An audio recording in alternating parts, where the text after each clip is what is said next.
আমি তো নিজের জীবন দিয়ে সেটার প্রমাণ। আজকে এই রায়ের মাধ্যমে প্রমাণিত হয়েছে যে সেই হচ্ছে জনগণের মেয়র ছিল।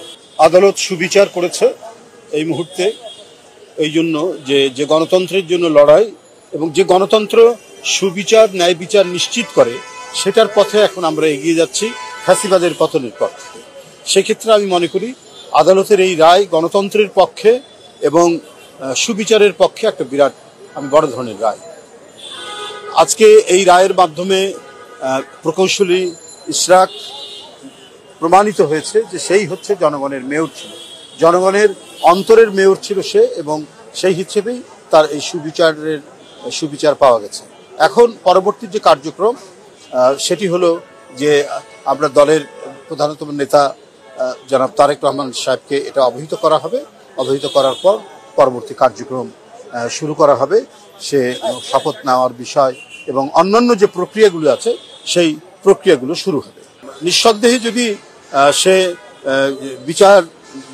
যে বিচারাধীন যেটা রয়েছে, সাবজুডিস যেটা রয়েছে, সেখান থেকে ন্যায় বিচার পাবে এবং ন্যায় বিচার পাওয়ার পর তারপরে সে দলের সমর্থন নিয়ে মেয়রের শপথ নেবেন কি নেবেন না, এই বিষয়গুলি তখন নির্ধারিত হবে। এখন যেমন এটা নির্ধারিত হয়েছে, তবে এই মুহূর্ত পর্যন্ত আদালতের যে রায় জনমতের পক্ষে, গণতন্ত্রের পক্ষে এবং ভোটারদের ভোটের পক্ষে, সেই রায়ের জন্য আমি আমাদেরকে নিজেদেরকে খুব ভালো লাগছে যে আমরা সামনের দিকে একটা শক্তিশালী গণতান্ত্রিক কাঠামো গড়ে তুলতে পারব।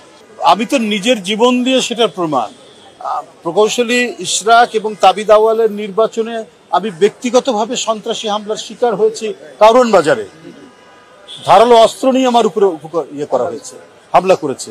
তো এর বাইরে তো আর কিছু নাই। আমি তো নিজের জীবন দিয়ে, আর সারা সিটি কর্পোরেশন উত্তর দক্ষিণে চলেছে সন্ত্রাসের মহাযজ্ঞ, মহারাজত্ব।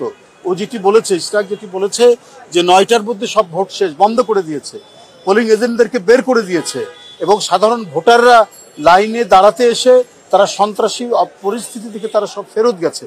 এটা শেখ হাসিনার ফ্যাসিবাদী যে নির্বাচন, হাসিনা মার্কা যে নির্বাচন, সেই নির্বাচনের একটা উৎকৃষ্ট দৃষ্টান্ত হচ্ছে সেই সিটি কর্পোরেশন নির্বাচন। সুতরাং এর বিরুদ্ধে মানুষের যে ক্ষোভ, সেই ক্ষোভগুলো নিঃসন্দেহে আদালত সেগুলোকে বিবেচনা করে তারা এই সুবিচারটি করেছেন।